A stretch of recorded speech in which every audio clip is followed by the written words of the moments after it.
everyone, and welcome to the Dixon Poon School of Law at King's College London.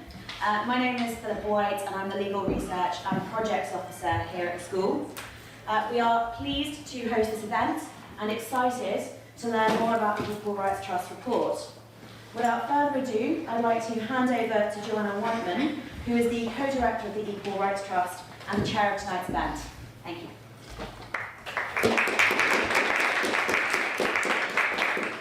Thanks very much, Philippa, and thanks to the School of Law for hosting this event. Very much appreciated. Okay, well, welcome everybody. I'm going to try and keep the amount of time I spend speaking to the absolute minimum. As Philippa said, I'm Joanna Whiteman, co-director of the Equal Rights Trust. For those of you who don't know us, the Equal Rights Trust is an international non-governmental organisation. We're based in London, but we work internationally. And our mission is to advance equality and combat discrimination globally. And we see discrimination in the broadest sense. So we're looking to combat discrimination on all grounds of discrimination: race, gender, sexual orientation, combinations of grounds, and so on. We carry out our work through 4 key programmes of work. So we conduct research, and this is why we're all here today. We also support equality movements at the national level in particular to grow their advocacy and to work to seek legal reform and law and legal implementation in country. And we also conduct advocacy ourselves at the regional and international level, and we support litigation for equality and non-discrimination. So that's a very whistle-stop who we are. We work in partnership on all of our work with national human rights organisations, and we've worked in around 40 countries to date since we were initially established in 2007. And we've been working in Russia since 2013 in partnership with the Russian LGBT network.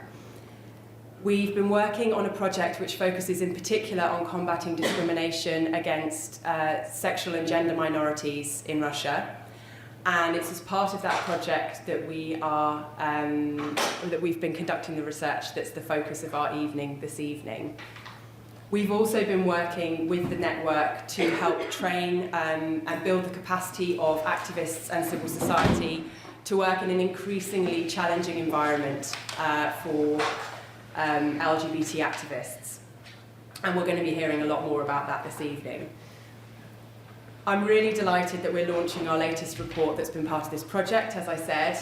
The report, which is here, and you've probably all seen as you've walked in, there's plenty of copies available. Justice or Complicity, and the title will become clear throughout the evening. And it focuses on LGBT rights before the Russian courts. Really goes into an extensive level of detail as to what the courts have done so far when issues relating to LGBT rights have come before them. It's very timely. It's a report which is being launched at a time when Russia is one of a number of states in which we're seeing a serious regression in terms of the introduction of legislation which significantly impedes on the rights of on the ability of LGBT people to actually have their rights protected. So I'm very delighted that you're all here with us. In terms of what we're going to do this evening, I'm really happy to be joined by a very eminent panel of speakers who are going to talk to you in a lot more detail about the relevant areas of what the report covers. I'm particularly thankful to Rights in Russia, who have enabled us to have Dimitri here in person. It was touch and go whether or not we would manage it, and I'm very grateful to them for helping us to achieve it. Our panellists will each speak for around 10 minutes, and then there will be about 25 minutes for a Q&A. So I will ask you to hold on to your questions for the end, so that we hear from all of the panellists first. And we should have about 25 minutes for Q&A. So I will try my best to keep us to time so that we can all get a chance to ask our questions. Okay, so without further ado, I'd like to introduce our first panellist. Before I do that, in fact, I would just like to let you know, in case I forget to stop once we've had the panellists speak, the event is being recorded, and that will include the Q&A session, so just to bear that in mind before you ask your questions. So I'm delighted to have with us Professor Robert Wintermuth, Professor of Human Rights Law here at the Dixon Paul School of Law. I'm sure you all know him already by reputation. Professor Wintermuth is an expert in anti-discrimination law and has a particular expertise in relation to SOGI rights, sexual orientation and gender identity. And he's the co-editor of the volume Confronting Homophobia in Europe, Social and Legal Perspectives, which was published by Oxford University Press. Hart Publishing, apologies.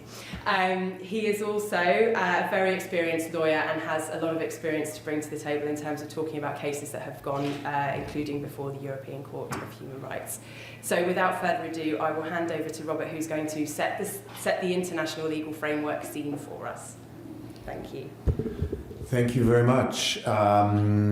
It's a great pleasure to be here. I first met the main author of the report, Dmitry Bartyev, actually I think in Moscow in 2006, at the first attempt to hold a Moscow Pride. And I have the actual pin from that event, an original, so if anyone wants to come see it, I was one of the participants and managed to avoid getting beaten up. Right, so my part of this panel is to talk about the ideal world, what should be happening in Russia. Russia is a party to the European Convention on Human Rights. So I'm going to tell you what should be the case in Russia if Russia were to comply with all of the case law of the European Court of Human Rights. Okay? So I'm going to assume that the state is not actively killing and beating up LGBT individuals. I won't be talking about Articles 2 and 3 of the Convention. So the next issue that comes up is the right to campaign for equality under Articles 10 and 11, freedom of expression, assembly, association. And the court has made it clear, I mean this would have been obvious from day one, that basically you have the right under the convention to propose any law reform and to campaign for it. So why would LGBT rights be any different? But in a case in Poland, against Poland in 2007, the court found that banning an LGBT equality march was a violation of Article 11. By the way, I've got a handout for you. So all the references to everything I mentioned, all the cases I mentioned, are on this handout. If you can't find a copy near you and you'd like one, come and see me afterwards. So the principle was first established in the Bachkowski versus Poland case, but was stated in much greater detail in the case of Nikolai Alexeyev versus Russia in 2010, in which Dmitry Bartyev was the lawyer for the applicant. And my favorite part of the judgment is paragraph 84, which I've reproduced here, where the court says clearly that conferring substantive rights on homosexual persons, by which they mean access to marriage and adoption, is fundamentally different from recognizing their right to campaign for such rights. Okay? So it's clear from the Alexeyev judgment that you have a right to organize a march in Moscow demanding same-sex marriage and adoption now. Now, when you might get it from the Duma is another question, and we'll see later that the European Court of Human Rights actually doesn't require Russia to give you what you're asking for, but you have a right to ask for it. Okay, so that is clear. And the court has also made it clear that, in its case law, that the argument, I remember going to the hearing when Dmitry tried to get the ban lifted, and the only word of Russian I understood, because I had it on a poster at home, was security. Security, security. The city of Moscow was claiming, they had been bidding for the Olympics, city of over 10 million people, they were claiming they could not provide security for a march with about 100 people. So in any case, the court has made it clear that the fact that a march is unpopular, expresses an unpopular point of view, is not a justification for banning it, and on the contrary, the fact that it's unpopular and there might be counter-demonstrators who will attempt to attack it gives rise to an obligation to protect the march. And that was made even clearer in 2015 in the judgment case of Eden Toba versus Georgia. Okay, so that is, so there should be a clear a right to demonstrate for LGBT equality in Russia under the case law of the court. What about the substantive law? Well, the criminal law must all be equal. That's been clear since 1981. You can't have a blanket ban. Dudgeon versus United Kingdom. From 1997 and 2003, the European Commission, European Court made it clear that the age of consent must be equal. So that's fairly straightforward. Gender reassignment, it must be possible to have your gender, your legal sex on your birth certificate or in official records changed. A series of cases on that. And at least one judgment has held that where some sort of insurance plan, whether public or private, covers medically necessary treatment, that should include gender reassignment. So now, I forgot to mention, this first part of my presentation is about LGBT individuals. And to sum up the case law, I would say generally, discrimination by a public authority against an LGBT individual is never permitted by the European Convention. Okay, so how has this been applied in other situations? Well, we have the Armed Forces judgments from 1999 against the United Kingdom, which can be applied to any form of employment. So an LGBT individual cannot be excluded from employment. What about parental rights? Mota versus Portugal, 1999, an LGBT individual has the right to apply for custody of their own child. We're talking about a situation where the person is the genetic parent, and their sexual orientation cannot be held against them as a negative factor, sexual orientation or gender identity. So does that apply to adopting as an individual? It took a while to extend that principle, but finally in 2008, EV versus France, it was applied to adoption. So basically, any means of becoming a parent that's open to individuals should be open to all LGBT individuals. So whether it's adoption, donor insemination, or we've actually seen it with surrogacy in a case against France. France was refusing to recognize a French man who's the father of a child born through surrogacy in California as a legal parent. And the court said they have to, so that would happen to apply to a gay father in the same situation. Okay, so things are very good on the individual side, and the only question is what about anti-discrimination legislation? I said this all applies to a public authority. What about the private sector? Now, you can never bring a case against a private party in the European Court of Human Rights, but what you could do is argue that your government has failed to pass legislation that protects you against discrimination. Now, there are no precedents for this yet, at least in terms of a general law, but we have a judgment against Russia with regard to trade union membership, where the court said that protection against discrimination on the ground of trade union membership should be part of the protection of freedom of association. So if you put that case together with another one I've cited here and part of the explanatory report on protocol number 12, plus a Supreme Court of Canada decision to throw into the mix, you can make a good argument. So in a country where there is no law prohibiting discrimination based on sexual and gender identity, you could argue that it's required by the convention. Okay, what about couples? Well, what the court has said is that same-sex couples, first of all, must be given all of the rights of unmarried different-sex couples. Now, in some countries this doesn't get you very much because post-fall of communism, the governments have repealed all the rights of unmarried different-sex couples. So an equal share of 0 is 0. And that principle has been applied to second-parent adoption, to an alternative registration system.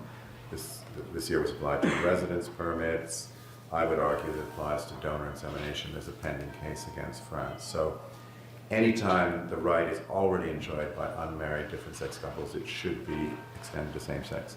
So, okay, what about marriage? Well, the court has said at least 3 times since 2010 that the convention does not require access to marriage for same-sex couples. But what they did decide in 2015 in a case against Italy, Oliari and others, was that the convention required access to a specific legal framework, some alternative to marriage. Now, what's confusing about the Oliari case is that 3 judges out of 7 went out of their way to write a concurring opinion saying their reasoning only applied to Italy, whereas the 4 judges in the majority, their reasoning appears to apply to all 47 member states, but on the other hand, they stressed 2 factors that were present in Italy. 1, public opinion. The majority of people supported equal rights for same-sex couples, and 2, the Constitutional Court of Italy in 2010 issued a judgment calling on the Italian Parliament to pass a law for same-sex couples. So those are 2 factors that are not present in every Council of Europe country. So the question arises, will the court require a specific legal framework in every Council of Europe country that doesn't have one? At the moment we have 27 with. Italy passed a law in May, and 20 without, including Russia. So there's several cases have been communicated now on the 2nd of May that put together they're called Fidotova and others versus Russia. In July I applied for leave to intervene on behalf of ILGA Europe and several other NGOs, and we're still waiting for a response from the court. So to conclude, the court has said at least Italy has to have a specific legal framework for same-sex couples. A judgment against France in June made it clear it does not have to be identical to marriage. But in another case in which I was the lawyer for the applicants and was succeeded in persuading the court to find a violation, to find discrimination, Tadeucci and McCall versus Italy on the 30th of June. If you read all these judgments together, Tadeucci suggests that some core rights must be included. In that case, it was a residence permit for a non-EU same-sex partner in Italy. Right, so according to the theory of the European Convention on Human Rights, the case law of the court, Russia has a lot of obligations towards its LGBT citizens. I look forward to hearing about compliance on the ground. Thank you very much.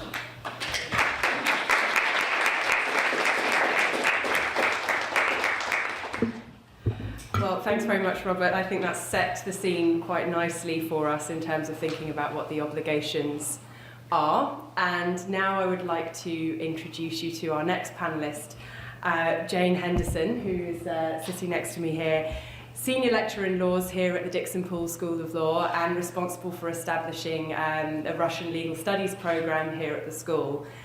Jane has a considerable experience on Russian law and has published extensively both on Russian public and private law, and including on the recent evolution of the Russian legal system. So we are in very safe hands, and Jane is going to talk to us a little bit about the legal system and a little bit about the judiciary as well. And the judiciary are very much under the spotlight in this report. So I look forward to hearing what Jane has to say. Thank you very much for an amazingly flattering introduction. I didn't almost recognise myself. The report that's being launched today is brilliant. I was going to say, and unsurprisingly, there's an absolutely excellent section in it explaining the Russian legal system. Students of mine, get hold of a copy to read it because it will tell you everything you need to know. And obviously I would encourage the rest of you, but section 1.6 outlines the Russian legal system. What I want to do now in my brief time is just pick up, as it were, 3 aspects to emphasise to help you understand the context for what we're going to hear shortly. And forgive me if I'm telling you things you know already, but the first thing I want to emphasise is that Russia is a codified legal system. even when it was part of the Soviet Union, Soviet law was codified law like continental legal systems. And part of that continental heritage, I would say, is that we actually have two separate codes under which people might be punished. So there's a criminal code, and the current criminal code is from 1996, but there's also a separate code of administrative offences or administrative violations. It gets translated in different ways, which that code is from 2001.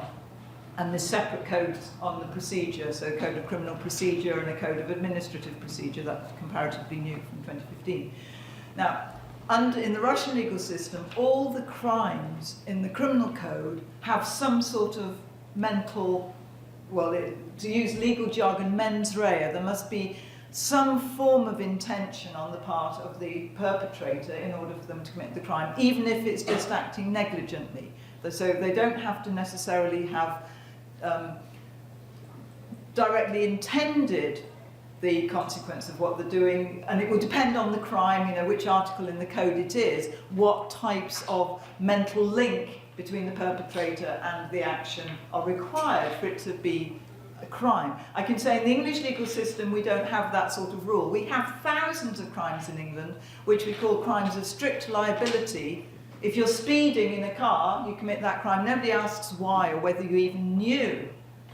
Okay. But in Russia, the nice, well-organised, codified system, for it to be a crime, it must have this mental element. But to me, to be an administrative violation, no. It can be just committing the actual act, as long as what you fulfil is specified, at least to the satisfaction of the judge, to be within the language of the article of the Code of Administrative Proceedings.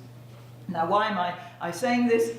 That one of the particularly, if I give my personal opinion, I'd say horrendous, comparatively recent reforms in Russia is the introduction of legislation which forbids propagandizing non-traditional sexual relationships. And this is there are two other pieces of legislation it crops up in, but the main one is in the Code of Administrative Violations. And the point about this is there's no requirement the court will not concern itself as to why you might be telling youth that in fact sometimes people of the same gender might actually have a sexual relation, so that even if you're doing it from a point of view of education about safe sex, that would still come you'll be violating that particular code. Again, those of us with long memories can know that in England we tried something similar back in the 1980s with Clause 28, and we discovered what an absolutely stupid idea it was, in my personal opinion. And so there, if I go back slightly, it's perfectly true. President Putin has asserted that it is not a crime to be gay in Russia. This is right. It used to be. But consensual male homosexual relations were decriminalised by President Yeltsin in 1992, exercising no legal power, as a matter of fact, because he did it by a presidential edict, and presidential edicts should not override the criminal code, but I'm not sure if anybody cared, but nevertheless, at least he made a move in what I would think is the right direction. Same-sex female relationships have never been criminalised. But I say we now have this wonderful law not defined what is encompassed in being non-traditional sexual relations. So there's a rather nice story, and I couldn't remember my source. She's usually described as a socialite, which is rather a strange, not socialist, socialite, Ksenia Sobchak, who is the daughter of the former mayor of St. Petersburg, apparently tweeted, joking when this law had first been passed, that why doesn't Valentina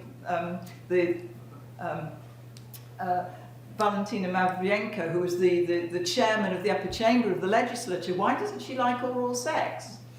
And Ksenia Sobchak's story was then that in fact she was brought in for questioning, and she describes the situation with this very young security person interrogating her, saying, "Who told you that Valentina Matvienko doesn't like oral sex?" Little realising that this was meant to be a joke, but it still points up this, one could say, paranoia about, is oral sex a non-traditional form of sexual relation? I'm not sure, we won't do a survey. Anyway, But this administrative offence, it became, actually the federal law followed regional enactments in various places, and again these are mentioned in the report. One of the slightly earlier ones was in St. Petersburg, and Madonna was running a concert in St. Petersburg, and some activists wanted to get a prosecution brought against Madonna, claiming that she was propagandizing to youth non-traditional sexual relations. Bless him, the judge threw it out.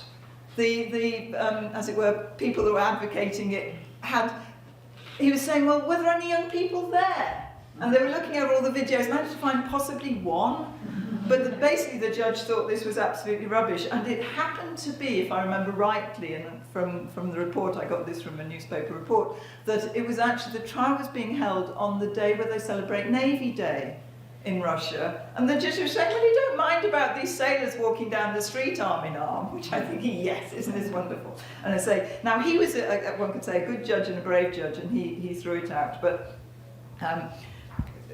not all of them are, which, as it were, brings me on to my second aspect I want to highlight within my short time, which is what I will call judicial vulnerability. I wouldn't like to say that all Russian judges are corrupt. The one I just mentioned before, I think, clearly wasn't. But they do work under horrendous caseloads, and they are expected to produce results very quickly. Career progression as a judge does depend quite a lot on the chairman of the court where you work liking you, and this can, and say career progression as a judge, again, to continental legal system, works very differently here in England, but you keeping your local court chairman happy could depend on you coming to, as it were, the right result in a particular case. And I think it's absolutely true to say that the more politically relevant the case, then the more that is likely to be true. Also, I would say, similar to Soviet times, that a judge in Russia is expected to be sensitive to and respond appropriately to the social, cultural and political context in which they're trying the case. Also, the majority of judges, I think this is true to say, the majority of judges have worked before either as a clerk in the court or as a member of the procuracy, that is the state prosecution system. So again, and I'm not just waving the flag for the British legal system, because there's a number of horrendous things wrong with it, but in England the tradition was you'd become a judge having worked first as a barrister, that is self-employed, responsible for your own working life. In Russia you tend to become a judge having worked as part of some hierarchy where you are under hierarchical discipline. And I suppose what I'm suggesting, at least, is that the mindset of independence in the judiciary is not yet well developed.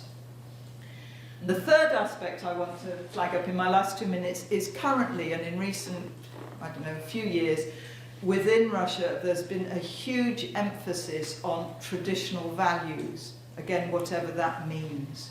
And I would argue that this is being presented as a sort of state ideology in a state where the Constitution declares that there is no official ideology, and neither should there be. So there is a Russian law on freedom of conscience. It's not bad. It defines that there are 4 traditional religions in Russia: Orthodox Christianity, Islam, Judaism and Buddhism. Now, I know little about how Buddhism works in Russia, but the other 3, especially in the Orthodox, one could say, brand, tend to have very fixed ideas about gender roles.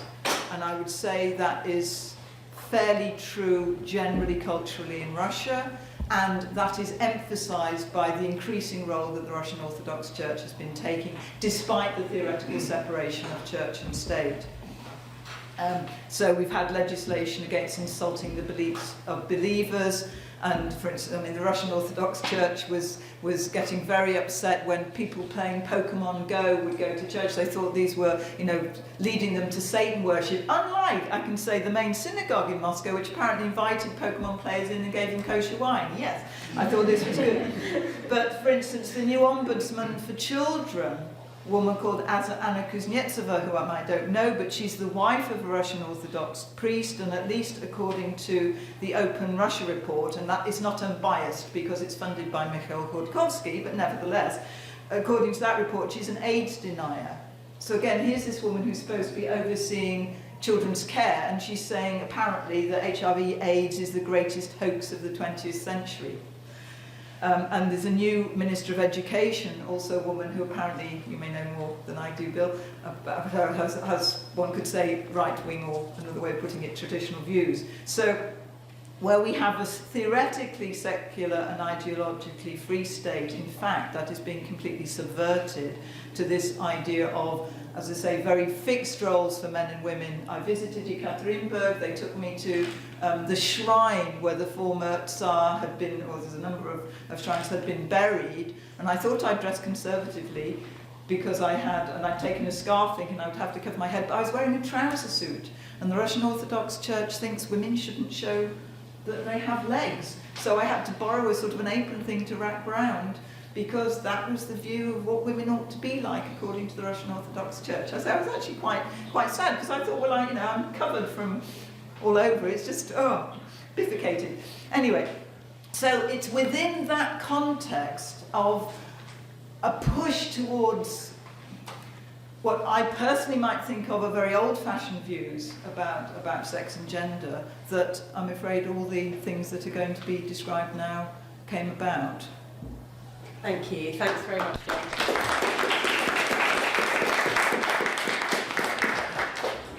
Well, admirable introduction in such a short space of time to a very complex issue.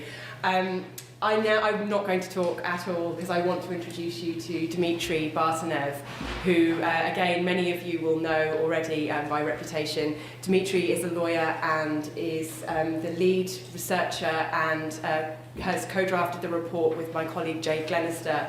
And we are incredibly thankful to him both for taking on the project, which was Herculean in its ambition, and for seeing it through with enormous patience and incredible diligence.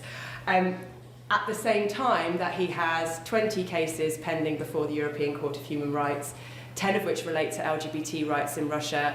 Dmitry has been a huge friend of the Russian LGBT community in terms of supporting them with their cases and assisting them in taking their cases and being, in some cases, surprisingly successful in a very difficult environment.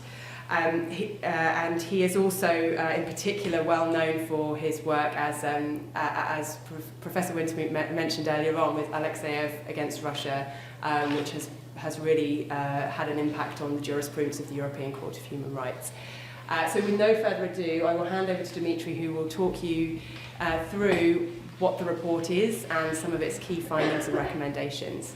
Thank you in advance, Dmitry. Thank you very much for this kind introduction, and indeed I'm very grateful to the Equal Rights Trust for this unique opportunity to lead this research project and to analyze probably in a systemic way what can be viewed as Russian approaches to LGBT rights. The report which is being launched today is the first, in my knowledge, the first comprehensive study of jurisprudence of Russian courts in the sphere of LGBT rights, and probably the first initiative of this kind in Eastern Europe.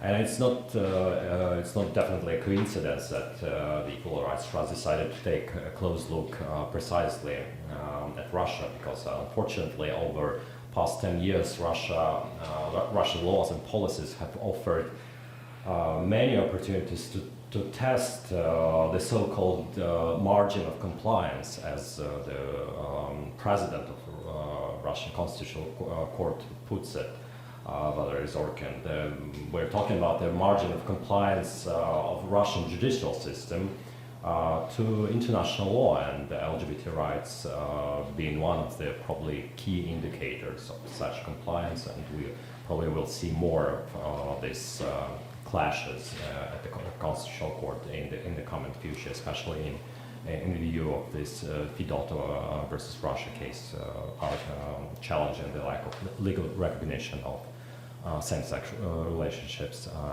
in Russia. So the research process comprised two stages, and first we have looked at the legal framework in Russia to see if it's capable of offering protection against discrimination, with a specific focus on discrimination based on sexual orientation and gender identity.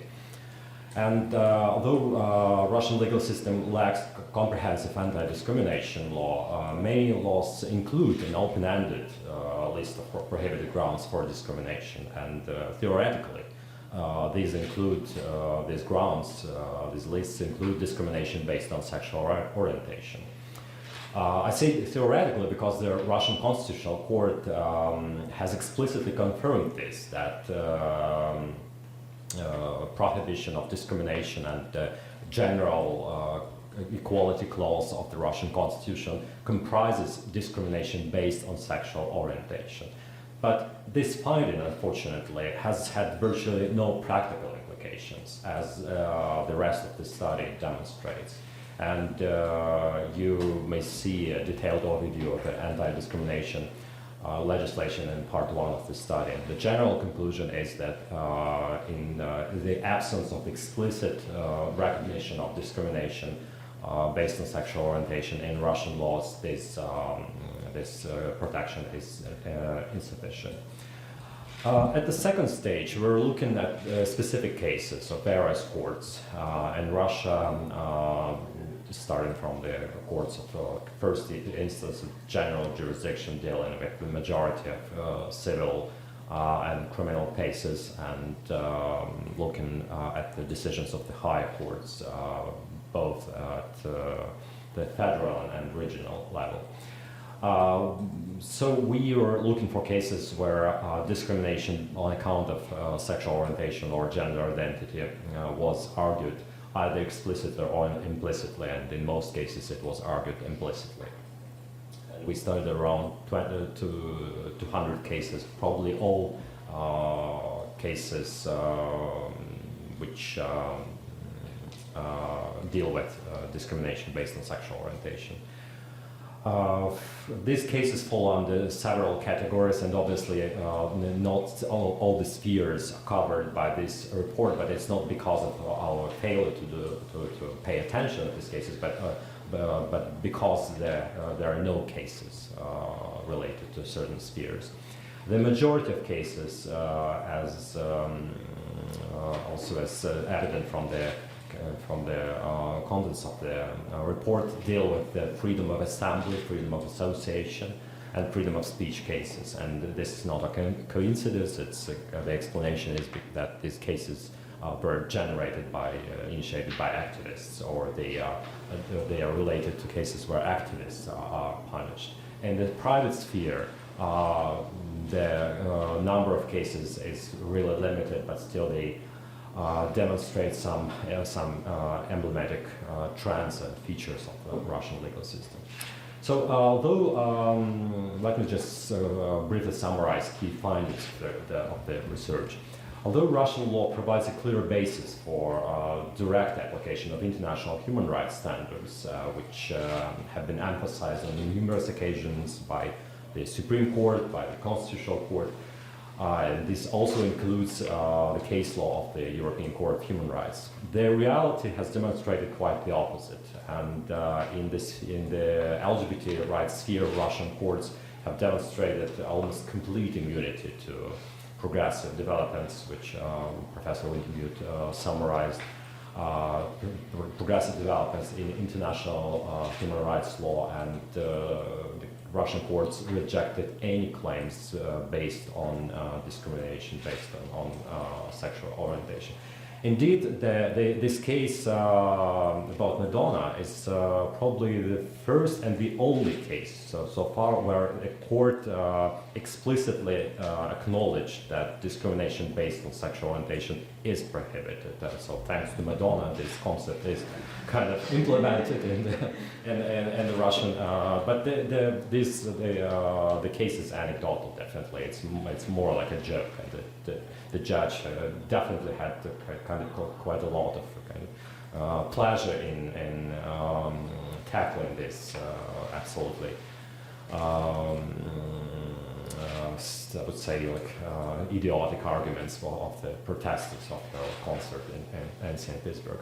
But speaking seriously, the overall conclusion of this study is that the Russian judicial system has not only failed to provide any effective redress for victims of discrimination on the basis of sexual orientation, but it effectively contributed to reinforcing prejudices which lie at the heart of existing discriminatory attitudes in every society, including in Russian society. You may find like cases where even, like for instance, Ministry of Justice rejected registration of a NGO, a non-governmental organization promoting LGBT rights on some technical grounds, and the court went even far and criticized the mere fact that that such an initiative is possible in Russia by saying that it's detrimental to Russian sovereignty as a state. It's detrimental to demographic situation because such promotion of such ideas would decrease birth rates in Russia and so on and so on. So these appalling findings, unfortunately, have been generated throughout the judicial system and have definitely undermined the role of judiciary in protecting human rights of LGBT individuals in Russia. Professor Henderson just summarized and emphasized in her presentation the lack of independence of Russian judiciary. And indeed, the report is about this lack of independence, but it's not like the corruption which is the explanation of such lack of independence, but it's like an overall climate, an overall atmosphere. Russian judges, they understand on the kind of subconscious level what is expected from them.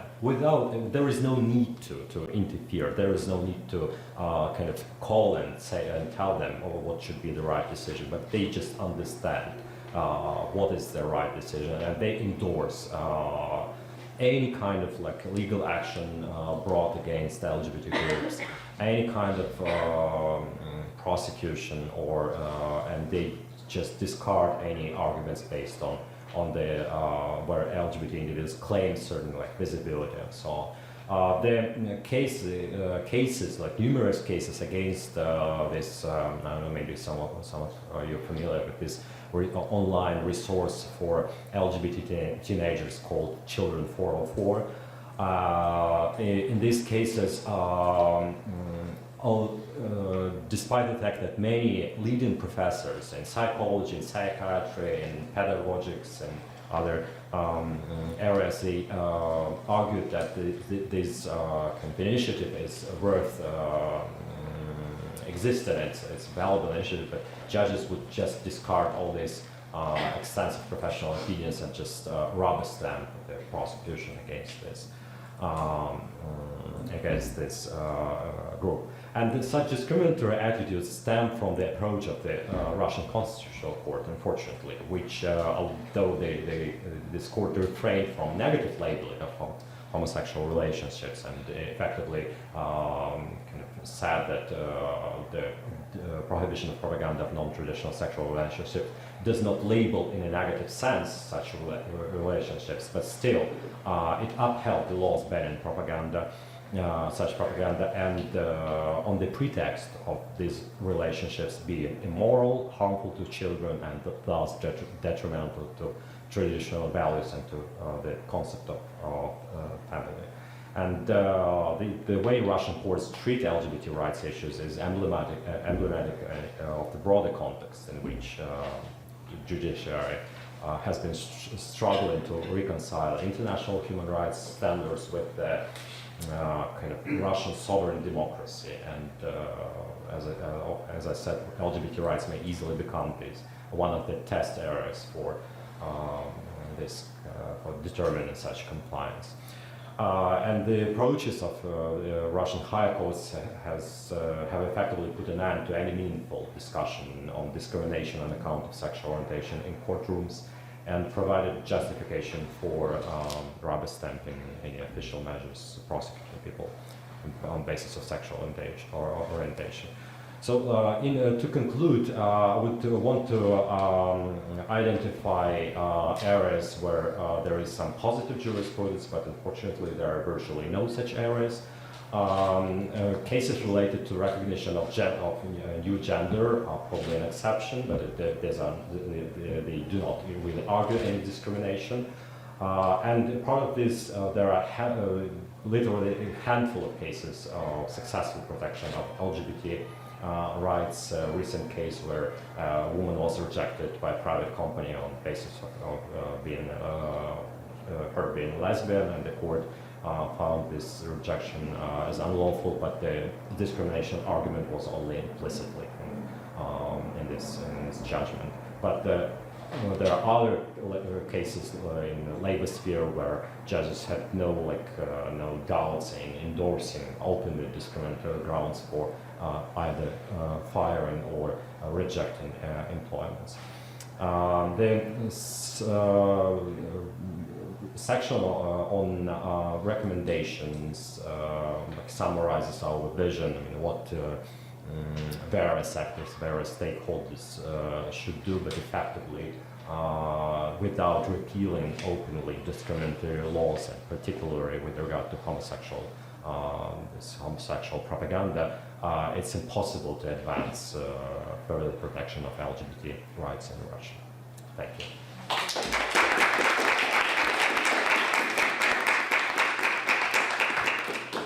Thank you very much, Dimitri. On that somber note, I would like to open the floor to questions. Please, could you identify yourself when you ask your question? That'd be much appreciated.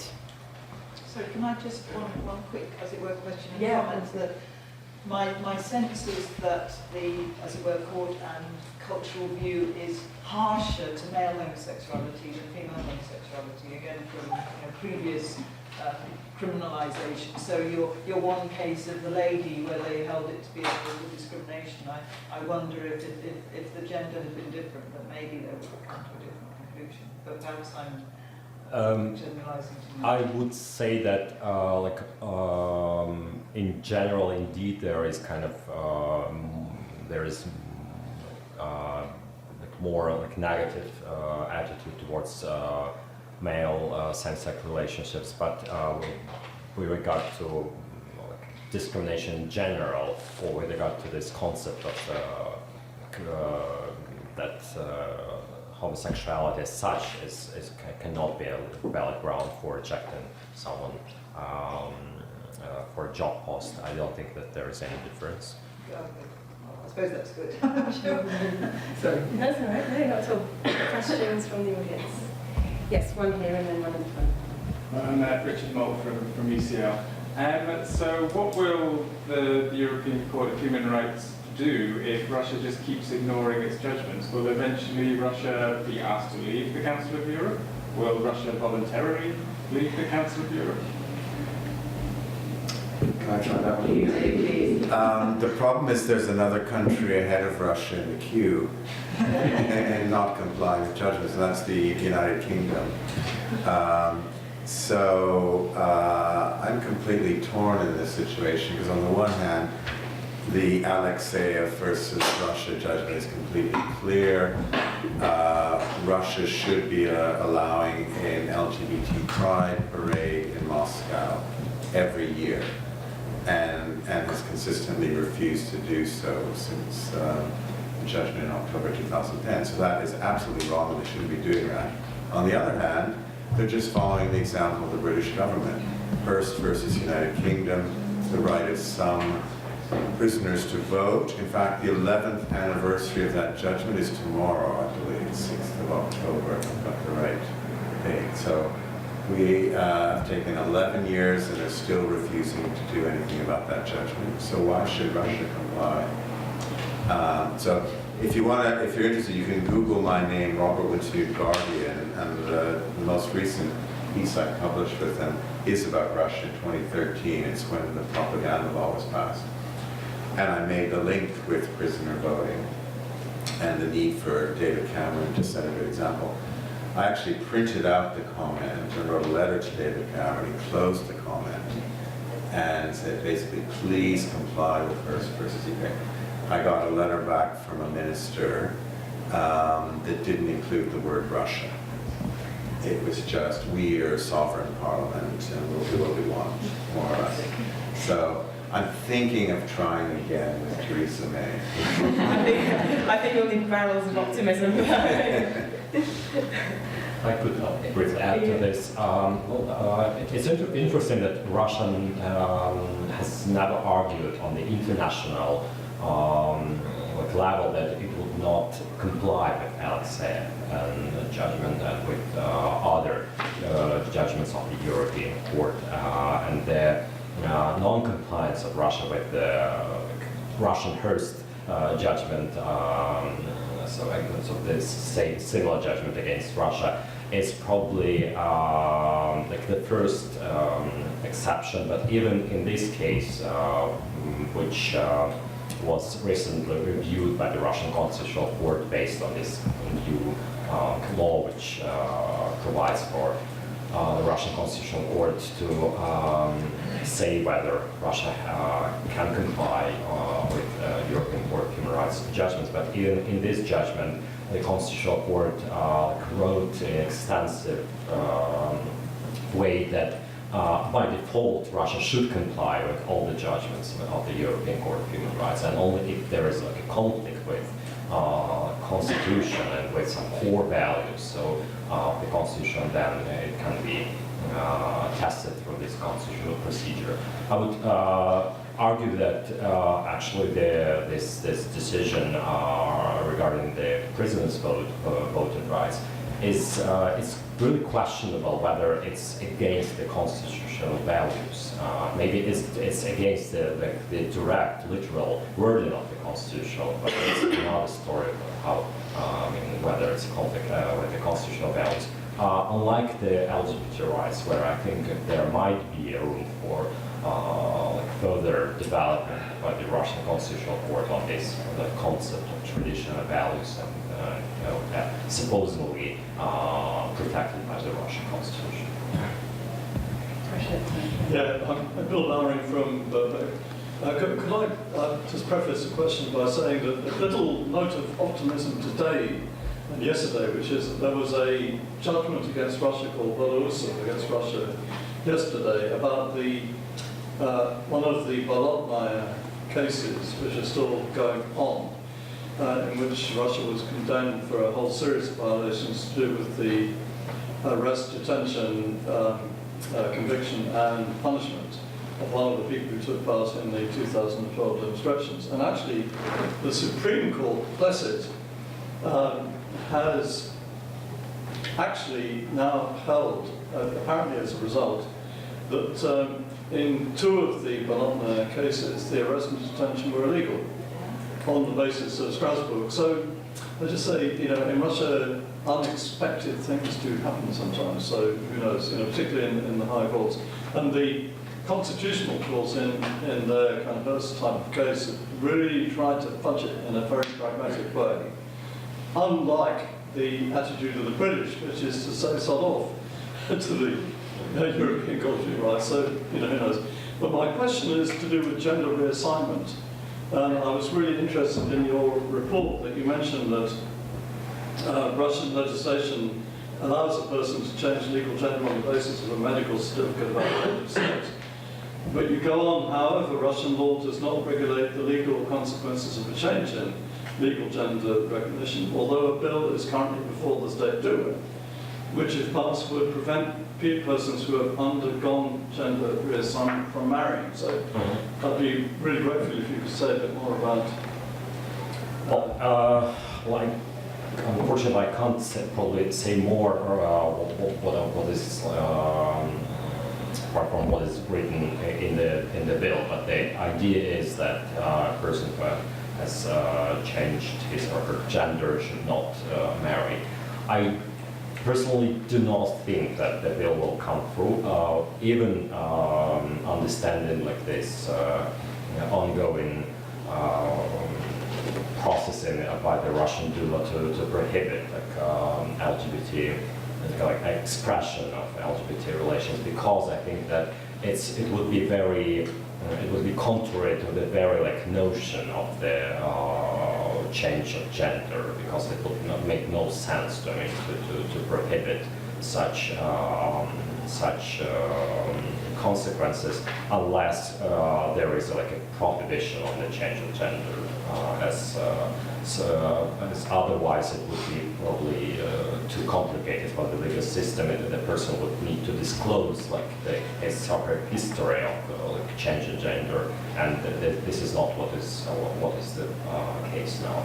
That's a small supplementary, which is that if you've got this medical certificate, can you get your passport, internal passport, and other documents reissued? Yes. With your new gender? Yes. The problem is that if you have kids and you change your gender, so then the kids' documents they remain the same, and if you need to prove your parental link, and I actually have a case like this also, but that female to male transgender person, every time he needs to prove that he is parent of his kids, he needs to demonstrate all this history of gender reassignment. And it's not regulated by Russian law. Can I just put in, I seem to remember, and Robert, I think I sent you the link that there was at least a newspaper report of what was apparently female-female marriage, and one of the females, as it were, was reassigned from hand-in male, and the registrar did agree to register it because, the passports were... Yeah, the passport, which, but I think somebody was going to appeal against it, if I remember rightly, and I have no idea how it ended up, but this was sort of being... Well, there were the pictures, the really nice pictures of these two ladies in their wedding dresses, and as they, because of the original passport showed one of them was male, it got registered. Okay, can I show of hands for everyone who's got a question? I'm running out of time. Okay, we've got 2 more questions then, and then we will retire for some drinks and canapes. So, question down the front, and then if I can take both questions together, that will we can then address them both. So the first question is the lady. Thank you. My name is Ekaterina. I represent the International Bar Association's Human Rights Institute. I manage a program in sexual orientation, gender identity, and law reforms. I have 2 questions. One is for Dmitry. Russian courts are quite interesting in their structures, I think, and how they operate, particularly regions versus central areas. And I wondered, when you spoke about the distribution of the cases, if you noticed any progress in certain areas and less progress in other areas. That's number 1 question, or sub-question more. And the other question would be, you also mentioned that the reason you did not look at more cases was not because you didn't look at them, but because there are no cases. And that's very true, because one of the research projects that I'm supervising is to look at how legal profession is engaging with the litigation of sexual orientation and gender identity cases. And we see that there is a certain unhappiness of lawyers actually taking these kinds of cases, particularly when we talk about Eastern Europe, Asia, some parts of Central America, Africa as well. And I wondered if there has been any attempts, and I know you are a practicing lawyer for many years, and if there has been any attempts to have a discussion amongst the legal community on that. My second question is for Professor Wintermuth. You look at the European Human Rights Court jurisprudence very closely, I understand. And as we know, there has been new developments with regard to gender recognition. And we know that the European Court looks at medical model of gender recognition, which is very much based on, if you, sterilization, I would say, which goes against the whole gender self-determination model. And I wonder if you see any problem from the legal perspective there, and how gender recognition in law on the basis of gender self-determination can work, giving examples from Ireland, Argentina, Malta, and what are the challenges that that type of recognition, which is based on human rights, may actually pose to the law, and what are the problems that the CHR is facing in that regard? Okay, these are huge questions which would keep us here for a lot of the night, so I will ask both speakers to try and keep their answers brief, but I just firstly want to get the last question before we This was just behind you, yeah. Hi, my name is Maria. I'm a student at King's. And my question is, given the current climate of the discrimination against the LGBT community in Russia, are there any glimmers of hope of how change could happen? Is this likely to come from the international sphere, or is it more likely to happen on the grounds and the LGBT networks and activism in Russia? Who would like to begin? I can begin. To answer the first two questions, so there is no any difference between regions, I would say. There is clear negative trend now that whatever is argued, if it's related to LGBT rights, is rejected by the courts, to put it short. And at the same time, when it comes to specific life stories, very like for instance when this woman was rejected for a job post, or when there are some kind of restrictions on parental rights. I would say that these cases are more capable of being successful because they do not argue any kind of visibility of LGBT community, unlike freedom of assembly or freedom of speech cases, but they relate to everyday stories. And it's more probably, and that's why I would say that lawyers are more willing to take such type of cases when they see that it's unfairness in a very reasonable, for every reasonable person, rather than cases which relate to very sensitive issues of, for instance, offering supports or psychological support to LGBT teenagers. Concerning whether there are any glimmers of hope, the cases related to prosecution of this Children 404 resource for LGBT teenagers demonstrated that actually Russian academia and psychologists, like professors in psychology and psychiatry, there was a huge mobilization of them, and despite there was a negative opinion issued by one of the professors, but there seems to be a minority and an exception, and the majority of professionals, they actually openly stand up and they signed up in letters protesting against this draconian prosecution of this resource. So I would say that Russian professional community is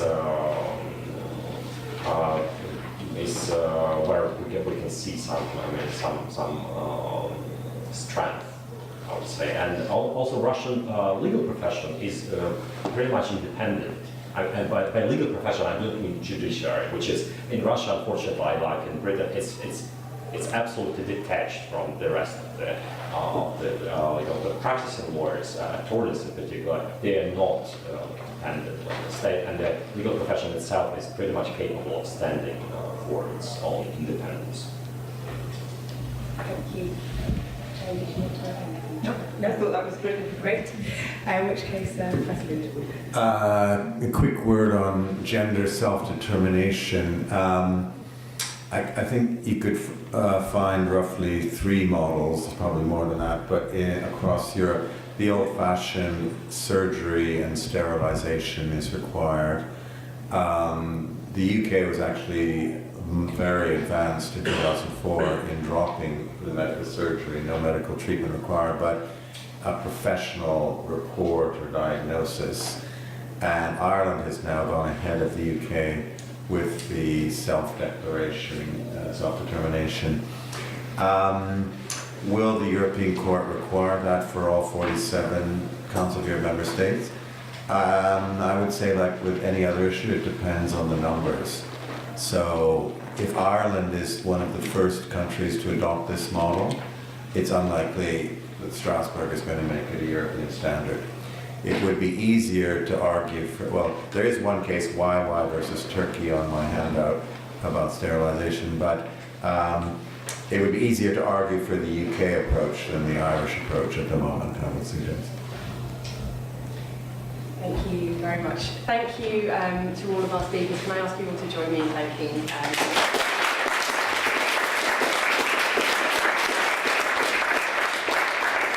Okay, so before we retire to the room next door, I just wanted to very briefly, if you'll permit me, say a couple of extra thank yous. Thank you again to all of the speakers for giving their time. The Equal Rights Trust is incredibly grateful. It really has proved to be a very enriching panel, certainly for me, I hope for everybody else as well. I also want to thank my colleagues who have made this possible, working with the School of Law, in particular Charlotte Royd and her team, who have done a lot of work making sure that everything runs smoothly, and helping me to arrive and sit in the chair, so that's very, very grateful, because I'm quite useless. And I then just finally wanted to thank our main donor for the report. Most of the report work has been funded by the European Commission, a big supporter of the Equal Rights Trust, and without whom this work wouldn't be possible. And I finally wanted to end just to say that our work in Russia is by no means over, as you've heard from some of the challenges that continue to date. So part of the project we've been supporting the LGBT network and its member lawyers to provide legal advice to individual members of the community who've been suffering discrimination. And so far we've managed to support coming up towards 500 individuals with legal services so far. We also have 10 what we would call strategic cases that are pending at various different stages of the court process. So our work is continuing, and I would encourage you to all stay in touch with us, and if you're interested to find out more, please do approach any of our staff and they will hopefully be able to assist you.